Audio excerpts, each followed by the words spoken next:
हाँ ठीक है। बिल्कुल बिल्कुल, समय हम म्यूट कर मतलब रहे हैं आपको। इसको स्टार्ट करने से पहले, ठीक है, हम लोग क्या करते हैं, पहले उनसे थोड़ा सा इंट्रोडक्शन ले लेते हैं, ठीक है। कोशिश करिए आप लोग अपना वीडियो ऑन कर लीजिए, ठीक है, अगर आप लोग सामने आ सकते हैं तो। और कोई बकायदा एक थोड़ा दिक्कत ना सा, हो तो बिल्कुल। हाँ कोई दिक्कत ना हो तो आइए, थोड़ा सा बातचीत हो जाए आप लोगों से, आप लोगों का परिचय हो जाए, बिल्कुल। ठीक है, थोड़ा हाँ, अच्छा लगेगा, फिर ये फैमिली की तरह काम करेगा पूरा हम लोग। क्लासरूम वाली फीलिंग आएगी थोड़ी, ऐसे हाँ लगेगा कि सब लोग सामने सामने है क्लासरूम में, है ना, थोड़ा सा। और एक मिनट, इनको किसको आवाज नहीं आ रही है? रौनक सर है किसी ने सुमित मैसेज किया। कुमार, सुमित कुमार, एक बार उनसे बोलिए ना अपना वो कॉल ज्वाइन करें। लिखा होता है ना कि टू सर हियर आपने ऑडियो ऑडियो ज्वाइन ज्वाइन। नहीं किया होगा, ऑडियो इंटरनेट हाँ, से या ऑडियो फिर ज्वाइन, मोबाइल से ज्वाइन करिए सिस्टम से, तो आपको बिल्कुल। वॉइस आने लगेगी। एक बार सब लोग अपना अपना परिचय दे दीजिए। दीपक मलिक सर, आप स्टार्ट कीजिए, थोड़ा थोड़ा बताइए कुछ कुछ अपने बारे में, और शुरुआत करते ही हम लोग फिर। आवाज आ रही है? हाँ आवाज आ रही है सर आपकी, कनेक्ट दीपक हुआ? सर। अब दीपक सर ऑडियो कनेक्ट हो गया। ये YouTube पे लाइव जा रहा है? नहीं नहीं नहीं, ये अभी हम लोग की प्राइवेट मीटिंग है, तो आप लोग खुल के कुछ भी बोल सकते हैं, सबसे अच्छी बात ये है, ठीक है, एकदम बिंदास आराम से जो बोलना है आप लोग बोल सकते हैं, है ना।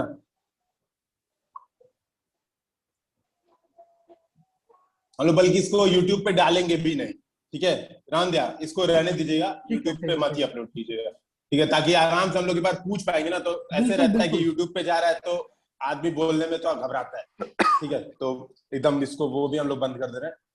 आप लोग बस बताइए थोड़ा बहुत, सब लोग इंट्रोडक्शन लाइन से दीजिए। रमन जी, आप पूछिए सबसे, एक एक नाम लेके आप बोल दीजिए, मैं म्यूट कर लेता हूँ तो आवाज तो मुझे कटेगी, ठीक यहाँ है। पर दीपक सर आपका ऑडियो कनेक्ट हो चुका है, ठीक है, तो एक बार आप अपना इंट्रोडक्शन दे दीजिए। दीपक सर, रौनक सर यहाँ पर है, रौनक सर भी हैं, ठीक है। रौनक सर, आप कुछ कहना चाहेंगे? सर आपका ऑडियो नहीं आ रहा, म्यूट है क्या? आप एक बार देखिएगा जरा।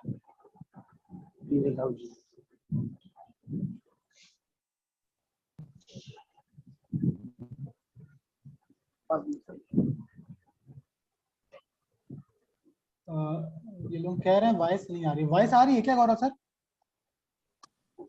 वाइट सही आ रही है। अच्छा सही आ रही है। वॉइस सही आ रही है, बात ये हो रही है ना, जैसे जो लोग को वॉइस नहीं आ रही है उन लोग ने खुद ने ऑडियो कनेक्ट नहीं किया है, तो जहाँ पे ऑडियो बटन होता है वहां पे दिखेगा, लिखा होगा to hear others please join with WiFi और ऑडियो कॉल। तो एक बार ये कर रहे हैं, या तो वो जी क्या जी करें जी। ना, एक बार लेफ्ट करके फिर से ज्वाइन करें और वहां पे क्लिक कर दें, मतलब वो अच्छा ऑडियो सर वाला जो ठीक बटन होता है उसको क्लिक कर दें, है ना, ऐसे कर सकते हैं।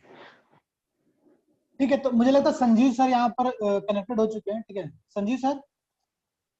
जी जी सर। सर आप सबसे पहले अपना थोड़ा जिनकी ये आवाज इंट्रोडक्शन। आ सर रही है आपकी स्टार्ट। आवाज आ रही है सर? हाँ बिल्कुल आ रही है सर आवाज आप लोगों की, ठीक है। तो आप थोड़ा सा अपना इंट्रोडक्शन दे दीजिए एक बार, ताकि हमारी पूरी टीम है, ठीक है, देखिए गौरव सर यहाँ पर है, अब रुक गया मैं सर। रमनदीप हूँ, ठीक है, और सत्यप्रकाश सर भी यहाँ पर प्रेजेंट है अभी, ठीक है। जी जी तो यहाँ पर पूरी टीम है। जी सर। तो आप एक बार अपना परिचय दे दीजिए। जी सर, मेरा नाम संजीव कुमार शर्मा है और मैं महाराजगंज जनपद से बिलोंग करता हूँ। 2011 मैंने हाई स्कूल पास किया हुआ है और अभी 2020 में जस्ट मेरा ग्रेजुएशन कंप्लीट हो रहा है। इस साल से मैं प्रिपरेशन स्टार्ट कर रहा हूँ और इस साल मेरा फर्स्ट अटेम्प्ट होगा। बाकी सभी सर लोग एक के ही बारे में तरीके बता से। दो, सर अभी करंट में संजीव शर्मा सर अभी जूनियर इंजीनियर के पोस्ट पे हैं, गोरखपुर डिस्ट्रिक्ट में ही है। सर ये भी जी बता सर। दीजिए, सब लोग जो ये लोग कोई इंट्रोडक्शन जॉब कर है। रहे हैं तो प्लीज बता दीजिए, ये तो इंट्रोडक्शन का सबसे okay sir, important okay part है ना, तो ये तो बता ही देना चाहिए, ठीक है। सर। अपने आप को विद्यार्थी समझते हैं ना, इसलिए उसका जिक्र नहीं करना चाहते हैं। सर अपने अंदर एक जीव की भावना आ जाती है। नहीं, कंफर्टेबिलिटी देखिए की भावना आ आप जाती बताएंगे कि आप क्या कर रहे हैं, तभी नहीं जैसे किया। अगर मान लीजिए उत्तर लेखन आप नहीं कर पा रहे हैं या कोई और समस्याएं आ रही हैं, तब हम लोग और अच्छे से इसको बता पाएंगे ना, कि जॉब कर रहे हैं तब क्यों नहीं उत्तर लेखन हो पा रहा है, या कैसे समय निकालना है उत्तर लेखन में, कैसे वहां पे क्या कर लेना है जॉब के दौरान। तो आप लोग यह पूरा बताइए कि क्या क्या कर रहे हैं इस समय प्रेजेंट पे, ठीक है, और क्या समस्याएं आ रही हैं। जैसे एक मिनट में इंट्रोडक्शन का थोड़ा सा विषय चेंज करना चाहूंगा। सबसे पहले तो ये बताइए कि जो J2H बैच आप लोगों ने ज्वाइन किया है, तो उसमें अब तक कितने प्रश्न लिखे हैं, कितने दिन में, या कितने दिन प्रश्न आप लिख चुके हैं, लिखने के दौरान क्या समस्याएं आई हैं, थोड़ा सा 5 मिनट उस पर बताइए, तो हम लोग इस सेशन को आगे बढ़ाएं। हेलो, आवाज मेरी नहीं आ रही क्या? आ रही है सर, आ रही है। ठीक है, तो इंट्रोडक्शन ऐसे बताइए। मैं बस इतना कहना चाह रहा हूँ, एटलीस्ट ये सही है, इंट्रोडक्शन के साथ ये चीज ऐड कर दीजिए, लेकिन इंट्रोडक्शन देने से ये रहेगा कि हम लोग को भी पता चल जाएगा कि हम लोग पास कौन कौन लोग हैं, और वाकई में कोई ग्रुप ऐसा तो नहीं ज्वाइन किया जो है ही नहीं, समझ रहे हैं? तो ये भी एक सबसे बड़ी बात है कि कोई भूत प्रेत तो नहीं ज्वाइन किया है ग्रुप, तो ये भी पता चल पाएगा। सबसे बड़ी बात है कि थोड़ा सा इससे मतलब वो होता है, कम्युनिकेशन अच्छा होता है, कभी बाद में भी कांटेक्ट करना रहा, आप लोग ऑफिसर बन गए तो मान लीजिए यूपीएससी हिंदी को कोई प्रॉब्लम आई तो हम लोग कांटेक्ट कर सकते हैं ना फिर, कि अरे याद है चेहरे से, नहीं तो फिर ये भी दिक्कत है। ठीक है, तो आप लोग एक एक करके सबसे ऊपर रमन सर आप सबको बोल दीजिएगा, रमन सर अब मैं म्यूट करने जा रहा हूँ, आप सबको बोल दीजिएगा एक एक करके, और सब लोग क्या करेंगे अपना नाम बोलते रहेंगे, मतलब सब लोग अपना नाम बताएंगे, फिर बताएंगे कितने दिन आंसर राइटिंग किए, ठीक है, कुछ कर रहे हैं तो वो भी बताएंगे, आंसर राइटिंग क्यों नहीं कर पा रहे हैं वो भी बताएंगे, और क्या प्रॉब्लम आ रही है वो भी बताएंगे। ठीक है, तो ये 5-6 चीजें बताइए सब लोग। चलिए, तो मुझे लगता है यहाँ पर हम स्टार्टिंग से स्टार्ट करते हैं। ठीक है, रौनक कुमार सर हैं। ठीक है, रौनक कुमार सर आप एक बार स्टार्ट करिए। ठीक है,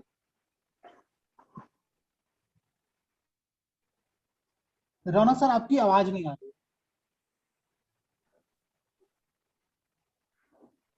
आवाज आ रही है क्या रौनक सर?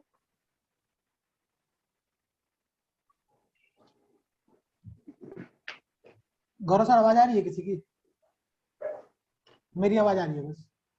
यस हाँ आपकी, ये रौनक सर की आवाज क्यों नहीं आ रही है? सर आप ऑडियो ज्वाइन किए हैं? आपने कॉल ऐसा करिए, आप एक बार इसको लीव करिए और फिर वापस से ज्वाइन कीजिए। ठीक है, मैं आपको ऐड कर दूंगा। तब तक दीपक मलिक सर, तब तक आप बताइए। दीपक मलिक सर, बिल्कुल।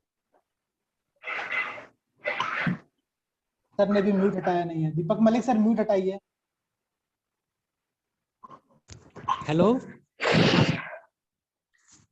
यूपीएससी हिंदी के सभी सरों को मेरा नमस्कार। सर मेरी आवाज आ पा रही है? बिल्कुल सर, बिल्कुल। सर मेरा नाम दीपक मलिक है, मैं यूपी पुलिस में वर्तमान समय में सेवारत हूँ। जो Z2H बैच मैंने ज्वाइन किया हुआ है, जिसमें 18 दिन का उत्तर लेखन प्रोग्राम आया हुआ है। मैंने 16 दिन आंसर राइटिंग की है। मैंने अभी तक सर वन लाइनर एग्जाम की तैयारी की है, और अभी मतलब कोई स्टैंडर्ड बुक भी नहीं पढ़ पाया हूँ अभी तक, नहीं एनसीईआरटी कंप्लीट की है। मेरा उत्तर लेखन में समस्या का प्रथम कारण तो सर ये है, और कुछ क्वेश्चन ऐसे होते हैं जो मैंने आज तक पढ़े ही नहीं है। जैसे डे 17 में एक क्वेश्चन आया था, पल्लव स्थापत्य कला दक्षिणी भारतीय द्रविड़ मंदिर निर्माण शैली से महत्वपूर्ण स्थान क्या रखते हैं। सर मुझे इसके बारे में जानकारी नहीं है, तो मैं क्या लिख पाऊंगा। मैं सिर्फ इन क्वेश्चनों को लिखने के लिए सिर्फ मॉडल आंसर की मदद लेता हूं। और अभी सर ड्यूटी इलेक्शन ड्यूटी लगी हुई है, अभी इतना टाइम भी नहीं मिल पाता। उसके बावजूद सर आपने 16 दिन का आंसर लिखा है, बहुत अच्छी बात है ये। ठीक है, अब मुझे कुछ बोलना है एक बार, अब मैं दीपक मलिक सर से थोड़ा सा बात कर लेता हूँ, ठीक है, फिर ऐसे करके आगे बढ़ेंगे। ठीक है सर, सबसे बड़ी बात जो ये है कि क्या बोले, कोई बोल रहा है कुछ? जी सर, यस सर, कला और संस्कृति वाले चैप्टर में काफी समस्या हो रही है, इस वाले टॉपिक में काफी प्रॉब्लम है, लिखने में दिक्कत, मतलब ठीक है सर, मैं बताता हूँ। देखिए दीपक मलिक सर, सबसे बढ़िया बात ये है कि आपने आंसर राइटिंग 16-17 दिन की है, भले से मॉडल आंसर देख के किया, अभी उसको किनारे रखो। ठीक है, आपको सर सबसे पहले ये करना चाहिए, मतलब सबसे पहला जो सजेशन ये रहेगा, आंसर राइटिंग एक भी दिन गैप मत कीजिएगा, मॉडल आंसर से चलने दीजिए, कोई बड़ी बात नहीं है, उसको गैप मत कीजिएगा। और कोई जो लोग हमारे साथ जुड़े हैं सब लोग इस बात को ध्यान रखें, जो लोग ये प्रॉब्लम फील कर रहे हैं, क्योंकि कभी हमारे साथ ऐसा नहीं होगा, पूरे जब तक हम प्रिपरेशन करेंगे कभी ऐसा नहीं होगा कि हमें सारी चीजें याद हो जाए, कभी ऐसा नहीं होगा। ठीक है, कभी ऐसा होगा कि कुछ आ रहा है, कभी कुछ आ रहा है, कभी ये नहीं आता है, कभी वो नहीं आता है, तो ये प्रॉब्लम हमेशा ही बनी रहेगी। ठीक है, तो ये सबसे बड़ा काम करना है, एक भी दिन गैप नहीं करना है, चाहे वो मॉडल आंसर देख के करिए। ज्यादा बेस्ट तरीका ये है कि आप गूगल सर्च कीजिए, वो टॉपिक से पल्लव स्थापत्य कला गूगल सर्च कीजिए। इससे क्या होगा ना, जो क्वेश्चन की मीनिंग है आप समझिएगा, मेरे कहने का मतलब, आप मॉडल आंसर अगर देख के डायरेक्ट कॉपी पेस्ट कर रहे हैं तो जो क्वेश्चन की मीनिंग है, जो मेन डिमांड है, वो आप नहीं समझ पाएंगे बहुत अच्छे तरीके से। अगर आप गूगल सर्च करके, मान लीजिए गूगल आपने सर्च किया पल्लव स्थापत्य कला, ठीक है, एक बार सब लोग ये ध्यान से सुनिएगा, और फिर आपने अपने मन से आंसर लिखा, तो कई बार क्या होता है ये पूछता है, मान लीजिए क्वेश्चन ये पूछे, देखिए पल्लव स्थापत्य कला से कई क्वेश्चन बन सकता है। एक पूछे कि पल्लव स्थापत्य कला ने द्रविड़ भारतीय स्थापत्य कला में क्या योगदान दिया, ठीक, एक क्वेश्चन ये है। एक क्वेश्चन ये है कि पल्लव स्थापत्य कला की समीक्षा कीजिए, है ना, कि वो अपने समय की सबसे सर्वोत्कृष्ट कला थी, समीक्षा कीजिए, एक क्वेश्चन ये बन सकता है, ठीक है। एक क्वेश्चन ये बन सकता है कि पल्लव स्थापत्य कला में उस समय जो ज्ञान का तरीका था, जो उनको ज्ञान का स्तर था बहुत ज्यादा था, वो प्रदर्शित करती है। तो पल्लव स्थापत्य कला से ही अलग अलग तरीके के आप देख पा रहे हैं क्वेश्चन बन रहे हैं, ठीक है। बात यह है कि मॉडल आंसर केवल एक चीज का आंसर है, इसमें से केवल एक चीज का आंसर है मॉडल आंसर, जबकि क्वेश्चन आपसे यूपीएससी इन तीनों स्फीयर से पूछ सकती है, ठीक है। अब देखिए सर, होता है कि कंटेंट सेम रहता है, कंटेंट कुछ अंतर नहीं होता है, इसमें लिखेंगे तो भी वही लिखेंगे, उसमें लिखेंगे तो भी वही लिखेंगे, तीसरे वाले में लिखेंगे तो भी वही लिखेंगे, बस हमारा लिखने का तरीका चेंज हो जाता है। जैसे अगर समीक्षा करने को बोले कि पल्लव स्थापत्य कला की समीक्षा कीजिए, तो हम बताते हैं कि अच्छाइयां बताते हैं, एक दो कमियां बता देते हैं कि जब अपने आखिरी काल में पहुंची तो अवसान शुरू हो गया इस कला का, ठीक है, तो हम ये बता के समीक्षा करते हैं। तो ये बात सर आपको तब फील आएगी जब आप एक बार गूगल सर्च करके कंटेंट देखेंगे। बाकी सब लोग अपना म्यूट कर दें तो सही रहेगा, आवाज सबकी दिक्कत नहीं होगी, ठीक है। ये प्रॉब्लम तब खत्म होगी जब आप लोग गूगल सर्च करके कंटेंट देखिए, ठीक है, कंटेंट नकल कीजिए, कोई दिक्कत नहीं है, हम लोग अभी भी करते हैं सर, 3-4 साल से प्रिपरेशन होगी, अभी भी नकल करते हैं, ठीक है। कंटेंट गूगल देखिए, लेकिन लिखिए खुद से, ताकि आपको क्वेश्चन की जो एंड होता है, जिसको हम टेलेंडर वर्ड्स बोलते हैं, वो हो जाए, ठीक है। अच्छा, ये तो हो गया आपका अभी का सोल्यूशन कि जो अभी चल रहा है वो। जो लोग एकदम अभी आंसर राइटिंग, कितने लोग ऐसे हैं, कृपया हाथ उठा के बताएं, अगर सामने आ सकते हैं। गोविंद आप सामने आ सकते हैं तो आइए, ठीक है। सुमित सर सामने आ सकते हैं तो आइए। जो लोग हैं हाथ उठा के बताएं, कितने लोग अभी तक कभी इसके पहले आंसर राइटिंग किए ही नहीं थे। कितने लोग ऐसे हैं जो अभी तक कभी इसके पहले आंसर राइटिंग नहीं किए थे? मैंने भी नहीं की थी सर। सर आपने भी नहीं की थी, सतीश गुप्ता ने भी नहीं की थी, गोविंद ने मेरे साथ ही की थी 2 महीने, ठीक है, पता है मुझे। रौनक कुमार सर ने भी की थी, संजीव शर्मा सर ने भी नहीं की थी, मतलब मैक्सिमम लोग ने नहीं की थी। आप लोग के लिए सबसे बेस्ट तरीका है स्टार्टिंग का, प्लीज एनसीईआरटी उठाइए कोई भी, ठीक है, कोई भी एनसीईआरटी उठाइए, कोशिश कीजिए कि लाइन से ही उठाइए कोई। सपोज मान लीजिए आपने पॉलिटी की एनसीईआरटी उठाई, ठीक है, गोविंद म्यूट कर दीजिए आप, उससे क्या होगा, दीपक सर आप भी म्यूट कर दीजिए, जब बोलना होगा तो म्यूट हटा के बोलिएगा आप लोग, ठीक है, तो आवाज किसी को दिक्कत नहीं होगी। सबको आवाज आ रही है ना मेरी? बिल्कुल क्लियर, इशारे से ही बता देंगे ऐसे ऐसे तो मुझे समझ में आ जाएगा, ठीक है। इसलिए तो मेरे कहने का मतलब है, देखिए एनसीईआरटी उठाइए, करना क्या है, सबसे बेसिक में क्या करना है, सबसे स्टार्टिंग पहला दिन आपका कैसे होना चाहिए आंसर राइटिंग का। देखिए ये वाकई में एक बड़ी बात है, और ये बात हम लोग फील कर पा रहे हैं कि पहले दिन आप लोग से ऐसे आंसर की उम्मीद नहीं की जा सकती, ऐसे क्वेश्चन आप लोग सही से आंसर लिख देंगे, ये उम्मीद नहीं की जा सकती है। अगर हम लोग ये उम्मीद कर रहे हैं और आप लोग ये उम्मीद कर रहे हैं तो बिल्कुल गलत कर रहे हैं, ठीक है। तो ये चीज एकदम नहीं होनी चाहिए। लेकिन दूसरी बात देखेंगे सर, 2022 में ही आप लोग को एग्जाम देना है, तो हमारे पास कोई और चारा है भी नहीं। अगर 300-600 आंसर राइटिंग की प्रैक्टिस नहीं कराएंगे तो और कोई ऑप्शन है भी नहीं हमारे पास, तो हम लोग कैसे फिर मैनेज कर पाएंगे? तो दोनों को हमको बैलेंस बनाना है। बेस्ट तरीका यह है कि अल्टरनेट डे अभी आपको क्वेश्चंस मिल रहे हैं, ठीक है, एक दिन यहाँ का आंसर लिखिए, एक दिन क्या करिए, एनसीईआरटी पढ़िए। मान लीजिए 2 चैप्टर आपने पॉलिटी की 11th की एनसीईआरटी उठाई सपोज, ठीक है, अब आप क्या करिए, उस 11th की एनसीईआरटी का 2 चैप्टर पढ़िए, या एक चैप्टर ही आपने पढ़ा, तो मान लीजिए चैप्टर नंबर 2 आपने पढ़ा, उसके पीछे जाइए, तो उस चैप्टर का जहां पे एंड होता है वहां पे लिखा होता है कि 150 शब्दों में कमेंट करें। खास तौर पे 11th 12th और 10th की एनसीईआरटीज में ये चीजें होती है, ठीक है। तो वहां पे पूछता है कि एक बार वो करें। पल्लव एक बार उन लोग से कांटेक्ट कर लो जो लोग ज्वाइन नहीं कर पाए, एक बार उन लोग से कांटेक्ट करके पूछ लो कि क्या दिक्कत हो रही है, क्यों नहीं आ पा रहे लोग, पर पूछ लो ताकि प्रॉब्लम नहीं आएगी। नहीं तो ये हम लोग को यूट्यूब पे नहीं करेंगे तो अपने पर्सनल ग्रुप पे ये वीडियो डाल ही देंगे ताकि उन लोग की हेल्प हो जाए, जो लोग नहीं ज्वाइन कर पाए उन लोग को भी फायदा हो जाए, ठीक है। तो सर वो क्वेश्चन आप लोगों को क्या करना है, वहां आपको रीडिंग करनी है, अपने मन से लिखने का प्रयास करना है। अच्छा मान लिया आपने क्वेश्चन पढ़ा फिर भी आपको नहीं समझ, मान लिया आपने एनसीईआरटी एक चैप्टर पढ़ा था, उसके पीछे का क्वेश्चन देखा, फिर भी आपको लगा कि यार ये तो मेरे बस का नहीं है, एकदम नहीं समझ में आ रहा है, तो भी घबराना नहीं है, उस सेक्शन को वापस खोजना है कि कहाँ पे वो सेक्शन दिया हुआ है, ठीक है, वो सेक्शन कहाँ पे दिया हुआ है। किसी के पास एनसीईआरटी है क्या अभी तुरंत? किसी के पास एनसीईआरटी है? नीचे से 11th की एनसीईआरटी भिजवा दो, 11th की एनसीईआरटी भिजवा दो एक बार नीचे से, मैं दिखाई देता हूँ 11th की कोई भी एनसीईआरटी, पॉलिटी या हिस्ट्री कोई भी बिठा दो, तो मैं थोड़ा सा एग्जांपल देके बता दूंगा। ऑनलाइन भेजें, ऑनलाइन पीडीएफ। हाँ, एक बार पीडीएफ मुझे भेज दीजिए 11th की, तो बहुत बढ़िया, मैं शेयर ही कर दूंगा। ठीक, बहुत शानदार, वेरी गुड। तो आप एक बार टेलीग्राम चैनल पे भेज ही दीजिए, ठीक है सर। तो अभी मैं वो लाइव भी आपको डेमो दिखा दे रहा हूँ आप लोग को, तो ये फायदा हो जाएगा। आप लोग को कर रहा है, एक दिन हम लोग का आंसर लिखिए, टालने की कोशिश मत कीजिए, क्योंकि एक बार आप लोग का देखिए, दीपक मलिक सर इस मामले में आपको बहुत बहुत मतलब वो दे रहा हूँ, सराहना के आप पात्र है कि आपको नहीं आते हुए आप डेली आंसर लिख रहे हैं। छापना ही अपने आप में बहुत बड़ी बात है सर।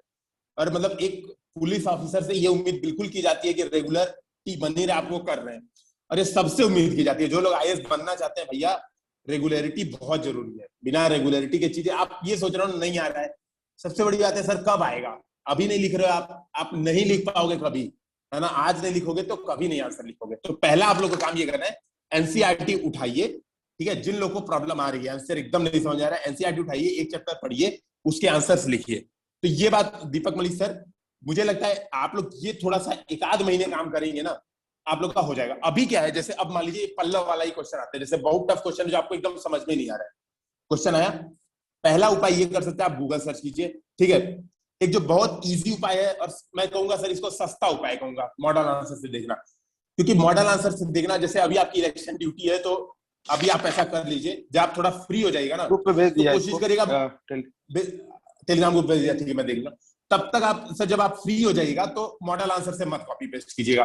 तो थोड़ा सा आप क्या कीजिए, उसको मतलब थोड़ा सा उसको आप लोग अपने मन से सॉल्व करने का प्रयास कीजिएगा, उससे बहुत ज्यादा फायदा हो जाएगा। मतलब देख के, मतलब गूगल सर्च करके। अच्छा, अब जैसे एक बात ये भी सर ने बोली है कि संजीव सर ने बोली है, आपकी भी प्रॉब्लम है कि मुझे आर्ट एंड कल्चर में प्रॉब्लम है। देखिए, आर्ट एंड कल्चर का तरीका ये है, सबसे इजी तरीका ये है, मैं दिखा भी देता हूँ। ये किताब है, ये नितिन सिंघानिया की, ठीक है। भूल भट गई है, बहुत दिन से उठाया नहीं है, ठीक है। ये नितिन सिंघानिया है। इसमें क्या है, आपको 2 4 10 चैप्टर इंपॉर्टेंट है, उसको पढ़ लेना है। जो सबसे इंपॉर्टेंट चैप्टर है वो एक बार रीड करके आपको कर लेना है। जैसे अब ये जो बुक आप ओपन करेंगे ना, जो बुक ओपन करेंगे, तुरंत यहाँ पे आप देखेंगे एक इंडेक्स दिया हुआ है पूरा, ये सारा दिख रहा है सबको, ये इंडेक्स दिख रहा होगा। इसमें जैसे आप जो बोल रहे हैं सर, पल्लव स्थापत्य कला, तो देखिए पहला ही चैप्टर है भारतीय वास्तुकला, मूर्तिकला, मृदभांड, है ना। इसी चैप्टर में वो चीज दी। हाँ सत्यप्रकाश सर, बोलिए। इस पे जो इसका भी स्क्रीन शेयर करके दिखा दो कि कौन कौन से इंपॉर्टेंट चैप्टर हैं, और इनको पढ़ के तैयार कर लेना। मेरे हिसाब से 1 दिन की रीडिंग में तैयार हो जाएगा, मतलब 2-3 दिन की रीडिंग में तैयार हो जाएगा, 3 बार की रीडिंग में। तो पीडीएफ हो कि मैं शेयर करूं? आवाज नहीं आ रही है, हेलो। हाँ सत्यप्रकाश सर, मैं ये बोल रहा हूँ, आपके पास पीडीएफ है तो आप भी उसको शेयर करके दिखा दीजिए। और नहीं होता है एनसीईआरटी भी, यहाँ पे शायद नेट की थोड़ी प्रॉब्लम है, मेरा डाउनलोड नहीं हो रहा है, तभी से डाउनलोड नहीं हुआ है। तो नहीं होता, आप एनसीईआरटी भी ओपन करके दिखाई दीजिए, है ना। एक बार ओपन करके आप, नहीं होता एनसीईआरटी भी दिखाई दीजिए, क्योंकि डाउनलोड नहीं हो रहा है यहाँ से। तो अगर आपके पास है पीडीएफ तो आप तुरंत उसको दिखाई दीजिए कि ये क्वेश्चन है, तो हो जाएगा। तो ये मुझे लगता है स्क्रीन शेयर कैसे होगा? हाँ, वो रमन सर आपको वो करेंगे, होस्ट बनाएंगे। रमन सर होस्ट बना दीजिए। म्यूट है रमन सर, आप म्यूट है। सत्यप्रकाश सर, आप एक बार परमिशन मांगिए वहां से स्क्रीन शेयर करके जाने, ठीक है। मेरे पास आ जाएगा। एक मिनट बस, मैंने आपको बना भी दिया। वैसे ये कैसे आएगा? मैंने आपको बना दिया, आप डायरेक्ट स्क्रीन शेयर कीजिए। जो शेयर कंटेंट स्क्रीन,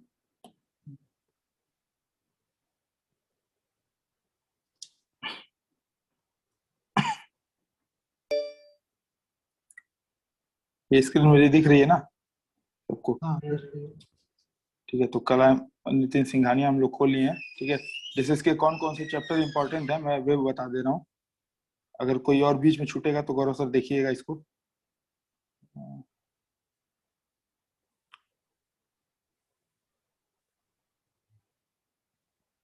जैसे पहला चैप्टर भारतीय वास्तुकला, मूर्तिकला एवं मृदभांड, ठीक है।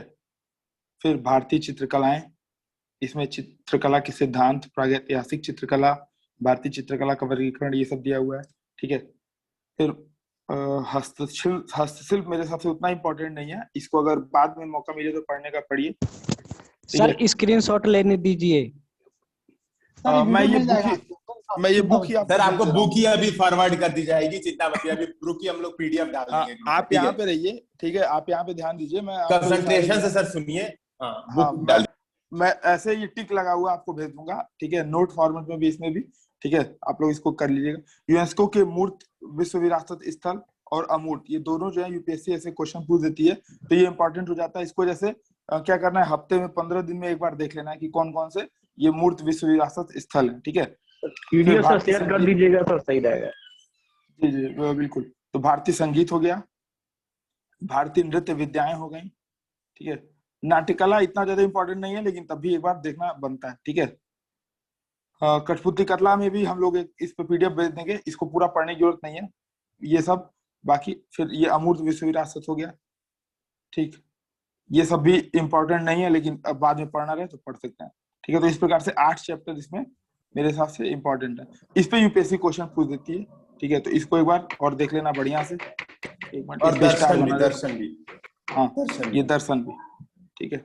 तो ये दोनों देखना है और बाकी उधर के देखना है, ठीक है। तो 8 के लगभग चैप्टर है। अमूर्त सांस्कृतिक विरासत और मूर्त सांस्कृतिक विरासत कैसे करना है, इसको आप एक बार 15 दिन में 10 दिन में एक बार बुक खोल लेंगे और उसके बाद उसको देख लेंगे कौन कौन से हैं जो नए शामिल हुए, इसी में ऐड कर लीजिए, ठीक है। मैं एक सजेशन ये देना चाहूंगा कि जैसे जो भी लोग नौकरी पेशा वाले हैं वो एक आईपैड जरूर ले लें। उससे क्या होगा कि उनको अपना जो है मतलब काम करने में आसानी होगी, और जहाँ कहीं भी रहेंगे पढ़ने में इन सब चीजों में आसानी रहेगी, ठीक है। तो और अब आगे आगे मैं क्या एनसीईआरटी खोलना पड़ेगा। हाँ सर, एनसीईआरटी दिखा दीजिए। मुझे एक बात और बोलनी है, जैसे ना मैंने 5 वीडियो बनाई है आर्ट एंड कल्चर पे, 5 वीडियो बनाई है प्रॉपर, ठीक है। उसको देखिएगा आप लोग, उसको स्टार्ट कर दीजिएगा, ताकि आप लोग ये भी समझ में आ जाएगा किसी चैप्टर में मुझे पढ़ना क्या क्या चीज है। तो ऐसा ना बेसिकली एक चीज मुझे और बतानी थी, बस एक चीज और छोटी सी बतानी थी। आप लोग ये काम ये कीजिएगा कि ना, जो यूपीएससी हिंदी का प्लेलिस्ट है, कुछ कुछ इंपॉर्टेंट प्लेलिस्ट है, अभी हम लोग टेलीग्राम चैनल पे शेयर कर देंगे प्लेलिस्ट, उन प्लेलिस्ट को प्लीज कर डालिएगा। जैसे आंसर राइटिंग के फर्स्ट डे से कैसे आंसर राइटिंग करना है, वो मैंने प्रॉपर खुद ने बनाई है 90 वीडियो, स्टार्टिंग से लेके एंड तक। वो 90 दिन का समझ आपका आंसर राइटिंग वहां से कंप्लीट हो जाएगा, केवल वो आप लोग कर लेंगे तो, समझ रहे हैं। वो बहुत बड़ी चीज है सर, यूट्यूब पे कहीं मिलेगी नहीं। इसके अलावा कोई भी, जैसे GS1 कैसे पढ़ना है, GS2 कैसे पढ़ना है, GS3 कैसे पढ़ना है, डिटेल में मैंने समझाया हुआ है। तो मैं वो सारी एक एक वीडियो करके आपको अभी शेयर करवा दूंगा टेलीग्राम चैनल पे। उसको आप लोग ना मेरे हिसाब से सारा काम पहले छोड़ के, सब काम छोड़ के पहले आप लोग को 1-2 दिन केवल उनको फोकस करना चाहिए, सारा काम छोड़ के उस पर आप लोग को काम करना चाहिए। अब ये दिखा दीजिए सर। हाँ ये भारत का संविधान सिद्धांत में व्यवहार करके 11th की एनसीईआरटी है, ठीक है। इस पे आप ये देख सकते हैं, एक प्रश्न पूछा गया है कि किसी देश के लिए संविधान में शक्तियों और जिम्मेदारियों का साफ साफ निर्धारण क्यों जरूरी है, और इस तरह निर्धारण ना हो तो क्या होगा, ठीक है। ये आप इसको 100 से 150 शब्द में लिखिए अपने शब्दों में, इसको इस पूरे चैप्टर को पढ़ने के बाद। फिर इसीलिए ये शासकों की सीमा का निर्धारण करना संविधान के लिए क्यों जरूरी है, क्या कोई ऐसा भी संविधान हो सकता है जो नागरिकों को कोई अधिकार न दे, ठीक है। तो ये आप इसको भी आप लिख सकते हैं 100 से 150 शब्दों में, लेकिन इसके लिए ये आपको चैप्टर पढ़ना पड़ेगा। मैं बीच में रोक करके एक बार एनसीईआरटी पे बात कर लेता हूँ, ठीक है। तो अगर आप लोग की अनुमति हो तो ठीक है, तो शुरू करूँ ना एनसीईआरटी पे बात, कि कौन कौन सी एनसीईआरटी अभी आप लोग को पढ़नी है 2022 के लिए। हेलो सर, मैं यहाँ पर एक बार आपको टोकना चाहूंगा, ठीक है। और सत्यप्रकाश सर, पोस्ट है तो एक बार देखिएगा, शायद शिखा मैम ऐड होने के लिए रिक्वेस्ट डाल रही है, लेकिन तो एक बार अच्छा, तो यार इसके बारे में हमको कुछ आता नहीं है। पार्टिसिपेंट में जाइए सर, पार्टिसिपेंट में, हाँ अच्छा, हाँ एडमिट हो गया, ठीक ठीक, कंटिन्यू करिए। हाँ ज्वाइनिंग लिख रहा है, हाँ ठीक है, सब कंटिन्यू करिए। ठीक है। तो मैं एनसीईआरटी पे बात कर लेता हूँ, बेसिक एनसीईआरटी, कम से कम इतनी एनसीईआरटी पढ़नी है, ठीक है। इसके अलावा आप अगर पढ़ सकते हैं तो पढ़िए, नहीं तो ये तो कम से कम पढ़नी है, ठीक है। तो सबसे पहले पढ़नी है, मैं इसको सेक्शन में बांट लेता हूँ, ठीक है। भूगोल के लिए, तो भूगोल के लिए 4 एनसीईआरटी हैं, 11th की और 12th की। 11th की 2 है, 12th की 2 है। 11th की है भारत भौतिक पर्यावरण, ये प्री मेंस सबका साथ एक साथ होता चलेगा, ठीक है। और भौतिक भूगोल के मूल सिद्धांत, भौतिक भूगोल के मूल सिद्धांत, ठीक है। मैं अभी बताते रहा हूँ कैसे इसका प्रयोग करना है। फिर एक है मानव भूगोल के मूल सिद्धांत, ये 12th की है, मानव भूगोल के मूल सिद्धांत। और एक भारत लोग और अर्थव्यवस्था, लोग और अर्थव्यवस्था, ठीक है, व्यवस्था। इसी प्रकार इतिहास के लिए ये तीनों जो है एनसीईआरटी थी पहले, या तो वो मिल जाए या तो अभी नए में प्राचीन भारत,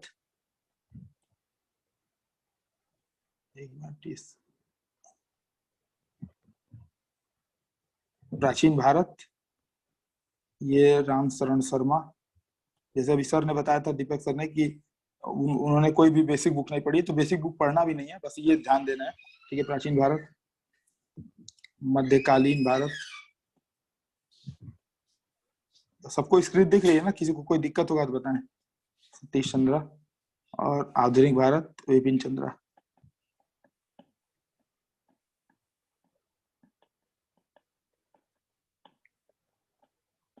ठीक है, इसी प्रकार अर्थव्यवस्था के लिए ये 11th की बेसिक है, इसमें आपको देखना है क्या, भारतीय अर्थव्यवस्था का विकास।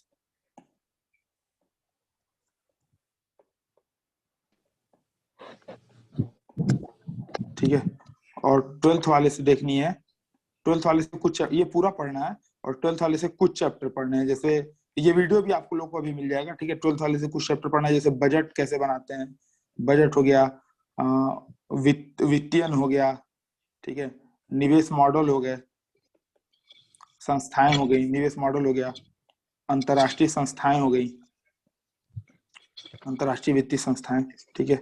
ये सब आप लोग को 12th वाले से देख लेना है, मतलब पढ़ना केवल 5 ही 6 चैप्टर है, मैं चैप्टर के नाम आपको अलग से बता दूंगा। फिलहाल 11th वाली पूरी पढ़नी है, और उस 12th वाले में से ये सब देख लेना है, ठीक है। तो अर्थव्यवस्था हो गया, इतिहास हो गया, भूगोल हो गया, ठीक है। अवस्था, राजव्यवस्था, राजव्यवस्था की 2 बुक आती है 11th की, 11th और ये 12th, ठीक है। 11th की बुक है, इसमें राजनीतिक सिद्धांत, ठीक है, राजनीतिक सिद्धांत, ये आपको इथिक्स में भी काम करेगा, ठीक है, नीति शास्त्र में भी काम करेगा आपको बुक। एथिक्स का जो पेपर 4 होता है, जीएस पेपर 4, और इस मतलब प्रीलिम्स के नजरिए से भी ये इम्पोर्टेंट है। फिर एक है भारतीय संविधान सिद्धांत एवं व्यवहार, जिसकी अभी मैंने आपको पीडीएफ दिखाई थी, भारतीय संविधान सिद्धांत एवं व्यवहार, ठीक है।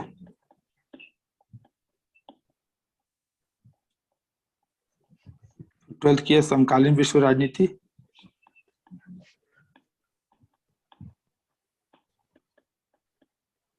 और ये समकालीन भारतीय राजनीति,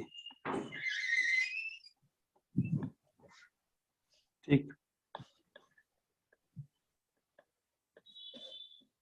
एक मिनट में इसका 12th वाले के एक बार मैं नाम भूल रहा हूँ, समकालीन भारतीय, स्वतंत्र भारत में राजनीति है, ठीक है।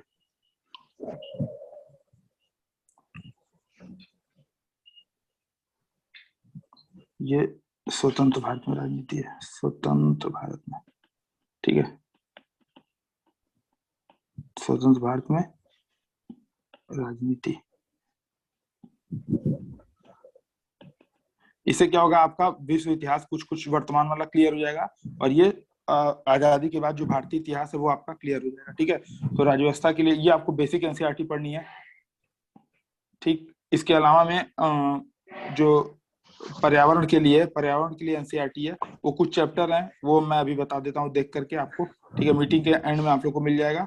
12th की जो बायो है, उसमें बायो की बुक है, उसमें है, ठीक है, वो भी एनसीईआरटी के कुछ चैप्टर हैं, 4 या 5 चैप्टर हैं, उसके देख के मैं बता देता हूँ, ठीक है। और कला एवं संस्कृति के लिए भी आपको बुक है इसकी 11th की, ठीक है। भारतीय कला, एक मिनट, क्या नाम है बुक का, मैं दिखा दे रहा हूँ आपको, भारतीय कला का परिचय, ठीक है। तो भारतीय कला का परिचय नाम है उसका।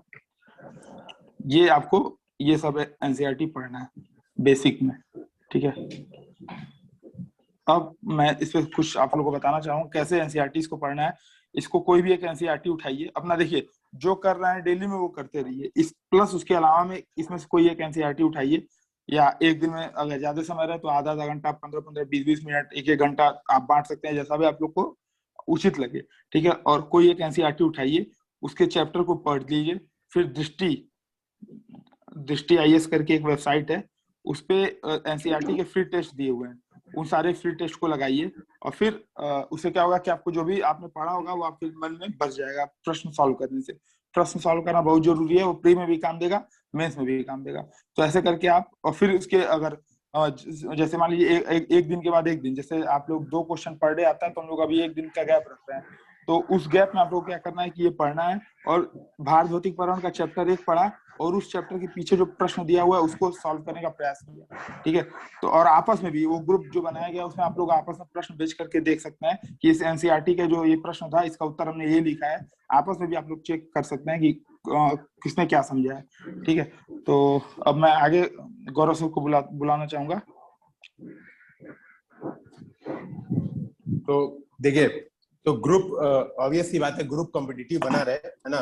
और इसमें भी मैं मतलब बस एक चीज ऐड करना चाहूंगा कि जो प्राचीन भारत का इतिहास और मध्यकालीन भारत का इतिहास सबसे एंड में पढ़िएगा, बाकी तो बहुत कंपलसरी है। इन दोनों को मतलब बहुत मोटी मोटी किताबें हैं, तो शुरुआत में देख के डरने से अच्छा इसको हाँ सर इसका प्रीलिम्स का क्वेश्चन लगा लेना है। ठीक है, इसमें जितने भी बुक हैं इसका प्रीलिम्स का आप क्वेश्चन लगा लीजिए, नहीं भी पढ़ना हो, जैसे मतलब मैं ये सजेस्ट नहीं करूंगा कि मत पढ़िए, लेकिन जो इतिहास की जो प्राचीन और मध्यकालीन बुक है अगर समय मिले तो पढ़िए, नहीं समय मिल रहा है तब तक प्रीलिम्स के क्वेश्चन लगा लीजिए। उससे क्या होगा कि आपकी अवधारणा बन जाएगी। लगभग उन्होंने 20-20 क्वेश्चन पर चैप्टर पे, मतलब 10 से लेकर के 20 क्वेश्चन पर चैप्टर के हिसाब से दिया हुआ है, तो उसको आप लगा लेंगे तो एक बार पता चल जाएगा। जैसे मान लीजिए अभी आपको पल्लव काल पे प्रश्न आया हुआ था, तो आपको कहीं ये ना लगे कि अरे यार ये पल्लव कहाँ पे राज करते थे। ठीक है, तो वो आपने अगर टेस्ट लगाया हुआ था आपको पता होगा कि पल्लव एक दक्षिण भारतीय